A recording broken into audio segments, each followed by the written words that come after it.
안녕하세요. 원영석입니다. 오늘도 원영석의 진실정치 애청해 주셔서 감사합니다. 자, 이번 중간선거 공화당이 참패하고 있는 모습입니다. 사실상 뭐 어떻게 보면 바이든이 오바마보다 더 인기 많은 대통령인 것 같아요. 마치 선거 결과만 보면 2008년에 오바마가 이기고 그 다음에 2010년에 중간선거 참패했거든요. 역사적인 참패. 연방 하원에서 63석 내주고 민주당이 공화당한테, 그리고 상원에서는 9석을 내줬습니다. 민주당이. 근데 이번에 중간선거 공화당 그 레드 쓰나미 일으킬 것이라는 기대와 달리 지금 이제 간신히 연방 하원에서 살짝 이기는 건데, 이 정도면은 판정패예요. 공화당이. 물론 뭐 장난질이 있었다고 생각이 됩니다만, 애리조나 같은 경우는 이제 투표기 문제가 있었고, 그리고 개표하는데 왜 이렇게 시간 오래 걸리는지 모르겠어요. 플로리다 같은 경우에는 뉴욕주하고 거의 인구수도 비슷한데 하루 만에 다 개표했거든요. 근데 왜 이렇게 민주당 지역주, 뭐 캘리포니아뿐만 아니라, 그리고 특히 이제 경합주, 애리조나 이런 데서 왜 이렇게 개표가 오래 걸리는지 모르겠습니다. 어쨌든 애리조나 얘기 들어가기 전에 일단 바이든 보면은 이제 연방 상원에서 민주당이 오히려 2석이 늘어날 것 같아요. 이번에 네바다주도 민주당한테 넘어갔고, 그리고 애덤 락서트 후보가 사실상 내준 것 같다 이렇게 얘기하지 않았습니까? 지난주에 공화당 후보.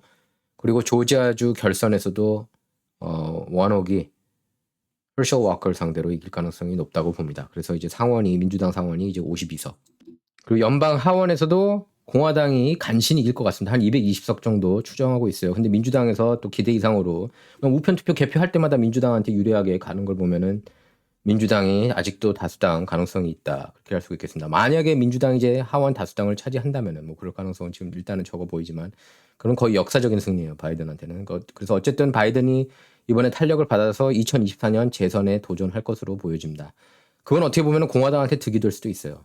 예, 바이든이 얼마나 본헤드 같은 그런 모습을 많이 보였는지 여러분께서 너무나 잘 알고 계시죠. 저는 이제 치매 환자라고 봐요, 거의 사실상 바이든은. 워낙에 공개석상에서 실수 많이 했기 때문에.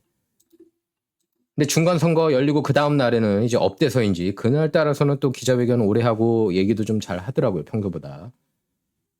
저는 이제 애리조나주하고 펜실베니아 선거법 거기 진짜 고칠 필요 있는 것 같아요. 예, 이제 우편 투표도 더 이상 이제 팬데믹이 이제 사실상 끝나지 않았으니까 팬데믹 기준이 아니라 다시 원점으로 돌려서 우편 투표보다는 당일 투표를 좀 더 강조할 수 있는 그런 분위기로 바뀌어야 되는 것 같아요, 선거법이. 그리고 우편 투표가 만약에 계속 이어진다면 공화당도 이제 더 이상 당일 투표에만 얽매일 게 아니라 우편 투표, 그리고 조기 투표 대거 참여할 필요가 있습니다. 이렇게 참패하지 않으려면요.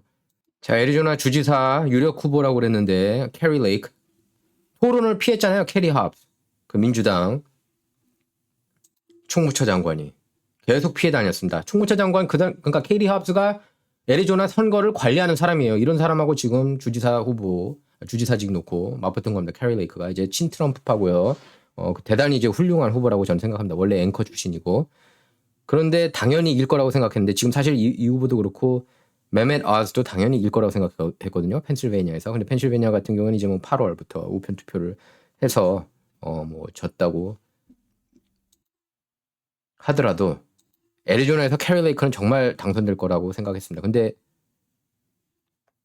낙선했다고 나왔어요, 지금 좀 전에. 자, 이런 케이리 합스는 말도 안 되는 정말 민주당원이 당선이 됐습니다. 애리조나 주지사. 이거 어처구니가 없는 일이에요. 왜냐하면은 토론은 계속 피해 다녔거든요, 이 여자가. 그리고 경선 때도 피해 다녔습니다. 그런데 이런 후보가 당선된다? 그러니까 계속 지금 이상한 현상이 벌어지고 있어요. 2020년 선거 앞두고도 바이든 선거운동 아예 안 했어요. 사실상 지하실에 처박혀 있었습니다. 근데 이런 사람들이 당선된다? 그러니까 선거운동을 오히려 안 하면 당선되는 그런 기현상이 지금 벌어지고 있습니다. 지금 메인스트림에서는 계속 트럼프 가고 있는데 트럼프 때문에 이번 중간선거 졌다고 절대 볼 수가 없어요. 그런 생각이면 기득권 공화당원들 절대로 이길 수가 없습니다. 오히려 민주당원들이 이상하게 이렇게 표 나온 것 자체, 저는 의심해야 된다고 봐요.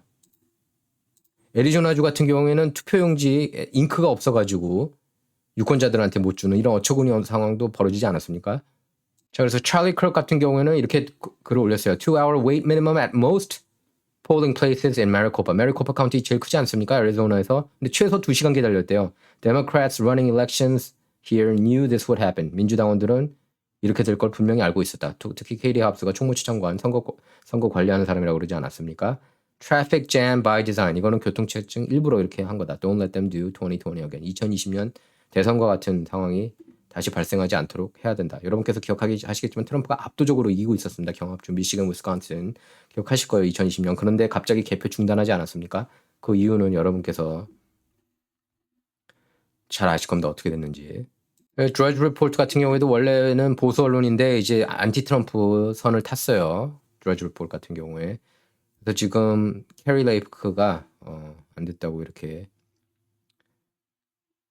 보도가 됐고, 보시죠. 트럼프가 기소될 가능성이 있느냐? 노라고 해도 예스가 훨씬 많습니다. 지금 여기 이제 독자들 보면 57%. 그러니까 보수 인물들 중에서 보수 지지자들 중에서 트럼프가 기소될 가능성이 높다고 생각하는 사람이 이렇게 많다는 거예요. 여기 민주당원들은 잘 안 들어오거든요. 조지 리폴. 자, 이런 가운데 공화당 상원 원내대표 미치 머카넬 지지율이 7%로 뚝뚝 떨어졌습니다. 저는 차라리 미치 머카넬 탓을 합니다. 이번에 오히려 트럼프 때문에 더 한 표라도 더 받았으면 받았지. 저는 절대로 손해 안 봤다고 봐요.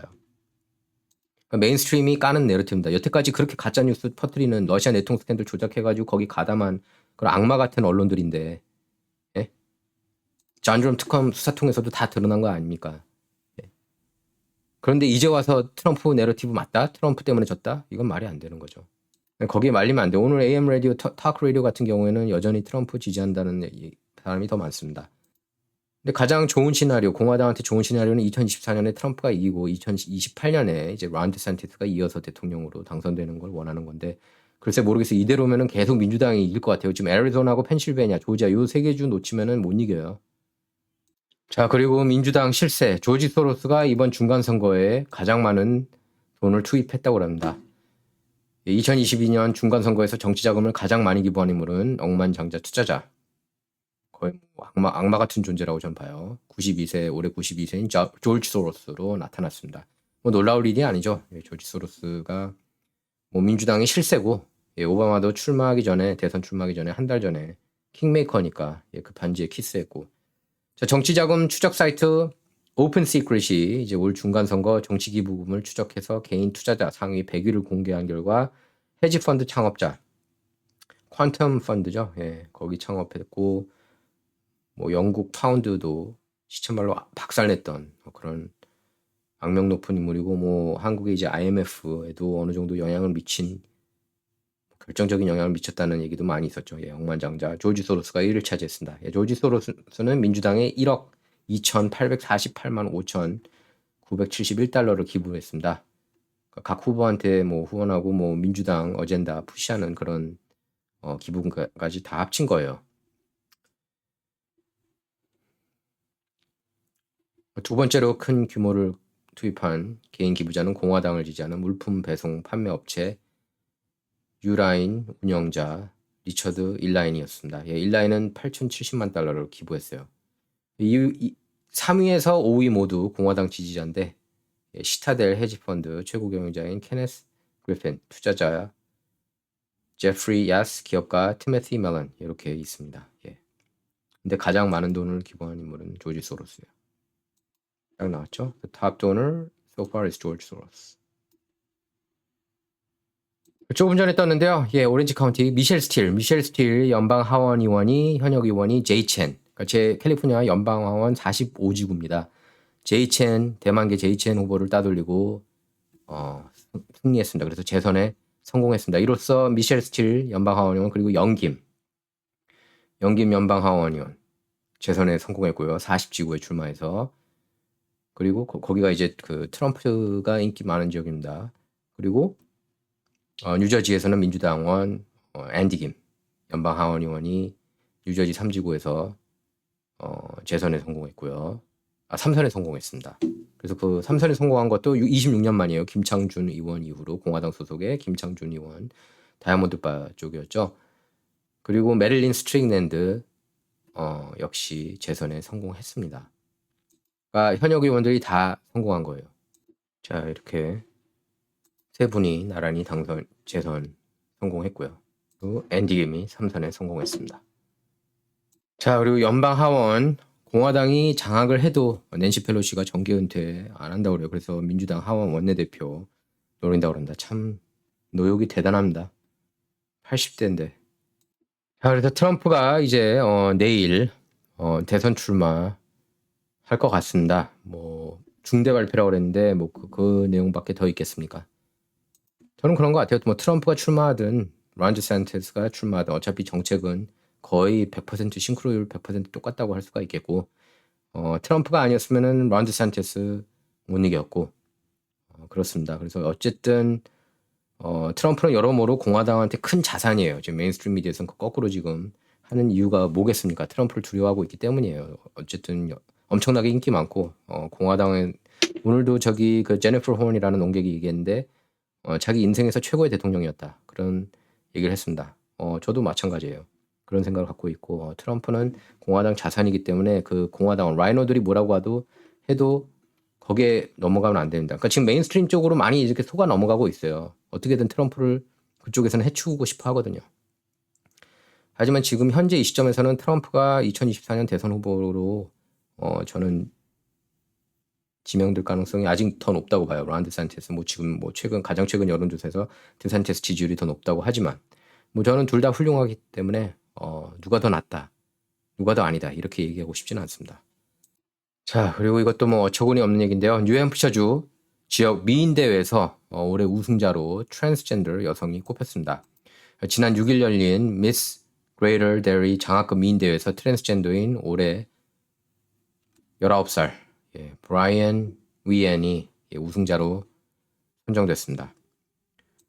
1986년 설립됐는데요. 이번 미인대회, 이 미인대회가요. 그래서 올해 17살에서 24살 젊은 여성 중 학업과 재능, 인성, 지역 사회봉사 등에서 뛰어난 성과를 낸 여성에게 $7,500 장학금을 수여합니다. 저는 여성으로 안 보는데 이 사람을 어쨌든 이렇게 얘기를 했어요. 이 브라이언이라는 친구가 100년 역사 미스 아메리카 대회에서 첫 트랜스젠더 우승자가 돼 기쁘다. 미스 뉴햄셔로서 지역사회에 봉사할 거다. 이렇게 소감을 밝혔습니다. 이번 그 대회 우승 소식이 전해지면서 일각에서는 생물학적으로 남성인 이 사람이 미스에 해당하는지에 대한 논쟁이 끊이지 않고 있습니다. 네티즌들은 이렇게 얘기를 하고 있어요. 트랜스젠더가 아니었다면 후보에조차 오르지 못했을 거다. 외모를 보십시오. 다른 젊은 여성들의 기회를 박탈했다. 이렇게 역차별이다. 이렇게 비판했습니다. 실제로 샌프란시스코 연방법원은 최근 성전환자의 미스 USA 참가 요구는 미국의 이상적 여성상을 표현할 역량을 손상시킬 수 있다면서 대회 주최 측이 트랜스젠더 참가 신청을 거절한 것은 정당하다고 판결한 적이 있습니다. 그리고 당시 재판은 트랜스젠더이자 인권운동가인 애니라 그린이 작년 미스 USA 참가가 좌절된 뒤 제기한 소송에 따른 것인데요. 재판부는 미스 USA 주최 측이 추구하는 여성성을 구현하기 위해 참가자를 결정할 권리가 있다는 주장을 받아들인 겁니다. 한번 이 사람 우승 영상 볼까요? 조금 역겨울 수가 있습니다. Can we skip to the good part?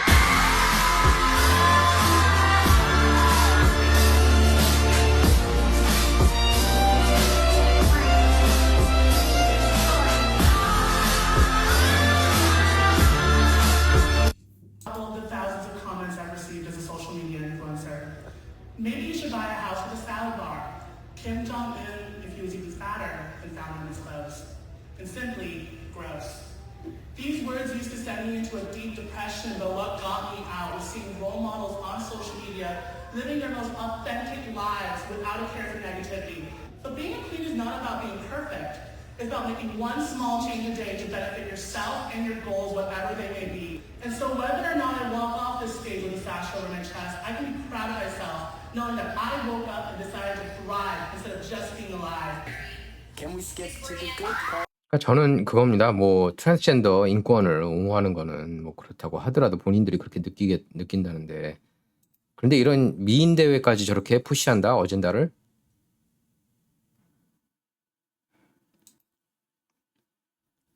문제라고 봅니다.